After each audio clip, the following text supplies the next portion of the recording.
The courtroom air crackled with tension, thick enough to choke on, as 17-year-old Amara Johnson stood alone at the defendant's table, her hands clenched into fists.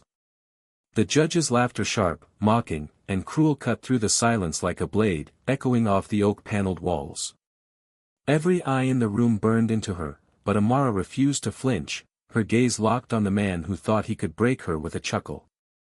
It was supposed to be a simple Hiringa minor shoplifting charge, a misunderstanding over a $10 necklace at a local store.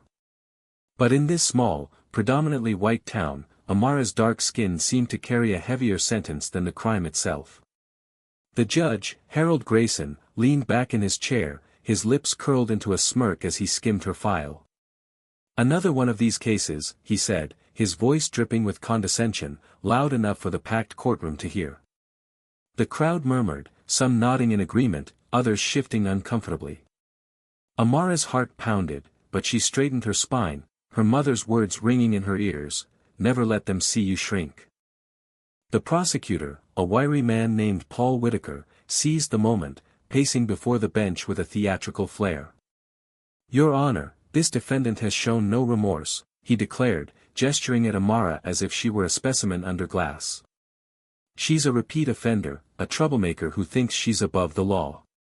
The lie stung. Amara had no prior record, and the repeat offender claim was a fabrication built on rumors and bias. She opened her mouth to protest, but her court-appointed attorney, a tired-looking woman named Ellen Carter, shot her a warning glance. "Stay quiet," Ellen whispered, her voice barely audible. Amara's jaw tightened. She wasn't here to be silenced. The accusation hung heavy, amplified by the judge's dismissive chuckle. "What do you have to say for yourself, young lady?" Grayson asked, his tone patronizing, as if addressing a child caught stealing cookies. The crowd leaned forward, hungry for her response. Amara's pulse raced, but she lifted her chin, her voice steady despite the fire in her chest. "I didn't steal anything," she said, her words clear and deliberate. "The store clerk followed me, assumed I took it because of how I look. You're doing the same." A gasp rippled through the courtroom. Grayson's smirk faltered, replaced by a flash of irritation. "You're out of line," he snapped, banging his gavel. "You think you can lecture me?" The crowd buzzed, some whispering slurs under their breath, others exchanging shocked glances. Amara's attorney tugged at her sleeve, urging her to sit, but Amara stood firm. She wasn't just fighting for herself, she was fighting for every black kid in this town who'd been profiled, dismissed, or worse. The weight of it pressed against her ribs, but she refused to buckle. Whitaker, sensing blood in the water, pounced. "Your Honor, this behavior proves my point. She's defiant, disrespectful, a danger to our community." The word danger landed like a punch, and Amara felt the room tilt. She was a straight-A student, a track star, a girl who spent her weekends volunteering at the community center. But here, in this courtroom, she was being painted as a criminal, her humanity stripped away by a system that saw her skin before her soul. Grayson leaned forward, his eyes narrowing. "I've heard enough," he said, his voice cold. "I'm ready to issue a sentence: 30 days in juvenile detention, and a fine you'll be paying off for years." The gavel hovered in his hand, poised to seal her fate. Amara's breath caught, her future flashing before her, college applications ruined, her dreams of becoming a lawyer shattered. The crowd's murmurs grew louder, some cheering the decision, others shaking their heads in quiet dismay. But Amara wasn't done. "You're wrong," she said, her voice rising, trembling with a mix of fear and fury. "You're judging me without evidence, without fairness. You're laughing because you think I'm powerless. But I'm not."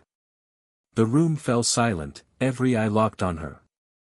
Grayson's face reddened, his grip on the gavel tightening. "One more word, and I'll hold you in contempt," he barked. Amara's heart thundered, but she reached into her pocket, pulling out her phone. "Then maybe you should talk to my mother," she said, her voice cutting through the tension like a knife.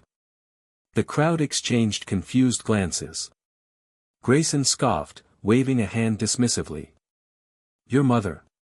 What's she going to do, plead for leniency? The laughter returned, sharp and mocking, echoed by a few spectators in the back. Amara didn't blink. She dialed a number, put the phone on speaker, and set it on the table. The line rang once, twice, then a voice answered, calm, authoritative, and unmistakable. "This is Judge Eleanor Johnson, U.S. District Court." "Who's calling?" The courtroom froze. Grayson's smirk vanished, his face paling as if he'd been slapped. The crowd's whispers died instantly, replaced by a stunned silence. Amara's eyes never left the judge's. "Mom," she said, her voice steady, "I need you here." The revelation hit like a thunderclap. Eleanor Johnson wasn't just any mother, she was a federal judge, a towering figure in the legal world known for her unrelenting commitment to justice. The crowd erupted into murmurs, some in awe, others in disbelief. Grayson fumbled with his gavel, his authority crumbling under the weight of his miscalculation. Whitaker froze mid-step, his confident facade cracking. Ellen, Amara's attorney, stared at her client with wide eyes, as if seeing her for the first time. "Amara, what's happening?" Eleanor's voice was sharp, cutting through the phone speaker. Amara recounted the baseless accusations, the judge's laughter, the prosecutor's lies. Her voice shook, not with fear, but with the raw emotion of a girl fighting for her dignity. "They're trying to send me to juvie for something I didn't do," she finished, her eyes locked on Grayson's. "Because of who I am." Eleanor's response was immediate, her tone like steel. "Judge Grayson, this is highly irregular. I'm on my way to that courtroom, and I expect a full explanation. Do not proceed until I arrive." The line went dead, leaving a deafening silence. Grayson's face was a mask of shock, his earlier arrogance replaced by a flicker of fear. The crowd was a sea of conflicting emotions, some outraged at the judge's bias, others grappling with their own prejudices. Amara stood tall, her hands no longer clenched but steady at her sides. She'd spent her life watching her mother fight for justice, learning what it meant to stand up to power. Now, it was her turn. The courtroom felt smaller, the walls closing in on Grayson as the weight of his actions settled over him. He cleared his throat, attempting to regain control. "We'll recess until further notice," he stammered, banging the gavel weakly. As the crowd dispersed, Amara caught the eye of a young black woman in the back, her face a mix of pride and pain. They exchanged a nod, a silent acknowledgement of the fight they both knew too well. Amara's attorney leaned in, whispering, "You didn't tell me about your mother." Amara's lips curved into a faint smile. "You didn't ask." The recess stretched on, the courtroom emptying except for a few stragglers. Amara sat at the defendant's table, her heart still racing but her spirit unbroken. She thought of her mother, driving across town, her robes waiting to command the room. Eleanor Johnson wasn't just a judge, she was a force, a black woman who'd clawed her way through a system designed to keep her out. Amara had grown up hearing stories of her mother's battles, the colleagues who underestimated her, the cases she won against impossible odds. Now, those lessons were Amara's armor. When Eleanor arrived, the air shifted. She strode into the courtroom, her presence commanding respect before she uttered a word. Her tailored suit and silver hair framed a face that radiated authority and righteous anger. The few remaining spectators stood instinctively, as if in the presence of royalty. Grayson, still at the bench, looked smaller, his earlier bravado gone. "Judge Johnson," he began, his voice unsteady, "this is highly unusual." "Unusual?" Eleanor cut him off, her voice low but piercing. "What's unusual is a judge mocking a defendant without evidence. What's unusual is a prosecutor fabricating a criminal history. What's unusual is a system that targets a black teenager for existing." The room was silent, her words hanging like a guillotine. Amara watched her mother, pride swelling in her chest. This was the woman who'd raised her to fight, to speak, to never bow. Eleanor turned to Amara, her eyes softening for a moment. "Are you okay?" she asked, her voice quieter but no less powerful. Amara nodded, tears prickling her eyes not from fear, but from the strength she drew from her mother's presence. "I'm okay," she said, her voice steady. "I just want justice." Eleanor faced Grayson again, her gaze unrelenting. "You will provide a full accounting of this hearing," she said. "Every word, every assumption, every laugh. And you will do it now." Grayson opened his mouth to protest, but the weight of Eleanor's authority silenced him. The prosecutor, Whitaker, shifted uncomfortably, his earlier confidence replaced by dread. The hearing resumed, but the dynamic had shifted. Eleanor's presence was a beacon, exposing the cracks in the system. Amara's case was no longer about a $10 necklace, it was about the bias that had tried to crush her, the prejudice that assumed her guilt before she spoke. As testimony continued, the store clerk who'd accused Amara was called to the stand. Under Eleanor's piercing questions, the clerk's story unraveled: no evidence, no witnesses, just a hunch based on Amara's appearance. The crowd, once divided, began to shift. Some who'd cheered Grayson's initial ruling now looked away, ashamed. Others whispered words of support, their voices a quiet rebellion against the injustice they'd witnessed. Amara felt the change, a flicker of hope in a room that had felt suffocating moments before. Grayson, cornered by Eleanor's scrutiny, backtracked. "In light of new information," he said, his voice strained, "I'm dismissing the charges." The gavel fell, a hollow sound compared to the fire in Amara's chest. The room erupted, some in applause, others in frustrated murmurs. Amara didn't care.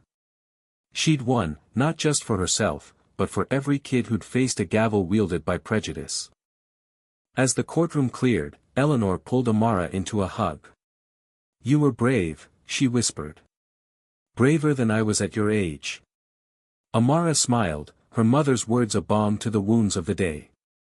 "I learned from the best," she said. But the fight wasn't over.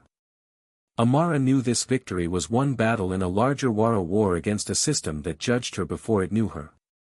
As she and Eleanor walked out of the courthouse, the setting sun cast long shadows on the steps. Amara glanced back at the building, its imposing facade no longer a symbol of fear but a challenge. She'd be back, not as a defendant, but as a lawyer, a judge, a force like her mother. The world would hear her voice. The courthouse steps felt like a battleground as Amara and her mother, Eleanor, descended into the fading light. The crowd outside was a mix of supporters and detractors, their voices clashing in a chaotic symphony. Some held signs reading, "Justice for Amara," their faces lit with hope, while others muttered under their breath, their eyes hard with resentment. Amara's victory in the courtroom had cracked open a fault line in the town, exposing the raw nerves of prejudice and the hunger for change. She clutched her mother's hand, drawing strength from the woman who taught her that justice wasn't given, it was fought for. Back home, the small apartment Amara shared with Eleanor was a sanctuary, its walls lined with books and framed degrees. But even here, the weight of the day lingered. Amara sat at the kitchen table, staring at her untouched dinner, her mind replaying the judge's laughter, the prosecutor's lies, the crowd's divided stares. "Mom," she said, her voice quiet but firm, "how do you keep going? Knowing it's always like this?" Eleanor set down her coffee mug, her eyes meeting Amara's with a mix of weariness and resolve. "You don't keep going because it's easy," she said. "You keep going because it's necessary. Every case, every fight, it's a step towards something better." She reached across the table, squeezing Amara's hand. "Today, you took a step. A big one." Amara nodded, but the fire in her chest burned hotter. The dismissal of her charges was a win, but it didn't erase the clerk's suspicion, the judge's smirk, or the system that had let them thrive. She thought of the other kids in her town, Black, Latino, anyone who didn't fit the mold, who faced the same judgment without a federal judge for a mother. "What about them?" she asked, her voice trembling with urgency. "The ones who don't have you to call." Eleanor's face softened, but her voice was steel. "That's why we fight, Amara. Not just for ourselves, but for everyone who can't." She leaned back, her gaze distant. When I was your age, I was you angry, scared, but determined. I promised myself I'd change things. You're already doing that. The next morning, Amara woke to a flood of notifications on her phone. Her story had spread, first on X, then across local news outlets. Posts called her everything from a hero to a troublemaker. One video clip, recorded by a courtroom spectator, showed Grayson's laughter and Amara's defiant response, racking up thousands of views. Comments poured in, "This is why the system's broken," one read. "She's just playing the race card," another sneered. Amara scrolled, her stomach twisting at the vitriol, but her resolve hardening at the support. People were really talking, and that was a start. At school, the air was electric. Classmates whispered as she passed, some offering shy smiles, others avoiding her eyes. Her best friend, Malik, caught up with her in the hallway, his grin wide. "You're famous, Amara," he said, holding up his phone to show a post praising her courage. "You shook things up." Amara laughed, but it was hollow. "I didn't want to shake things up," she said. "I just wanted to be seen." Malik's smile faded, his voice serious. "You are now. And not just use." He gestured to the hallway, where a group of Black and Latino students had gathered, their heads high, inspired by Amara's stand. They'd started a group chat to organize, to demand fair treatment from teachers and local police. Amara felt a spark of hope, but also a weight. She hadn't asked to be a symbol, but she wouldn't shy away from it. The town's response was messier. A community meeting was called at the local rec center, and Amara and Eleanor attended, bracing for a storm. The room was packed, the air thick with tension. The mayor, a nervous man named Richard Holt, stood at the podium, fumbling through a speech about unity. But the crowd wasn't unified. Some residents demanded Grayson's resignation, citing his bias as a stain on the town. Others defended him, claiming Amara had provoked the conflict. One woman, her voice sharp, stood and pointed at Eleanor. "You think you can intimidate us with your title," she snapped. "This town doesn't need outsiders telling us what's fair." Eleanor rose, her presence silencing the room. "I'm not an outsider," she said, her voice calm but unyielding. "I'm a mother, a citizen, and a judge who swore to uphold justice.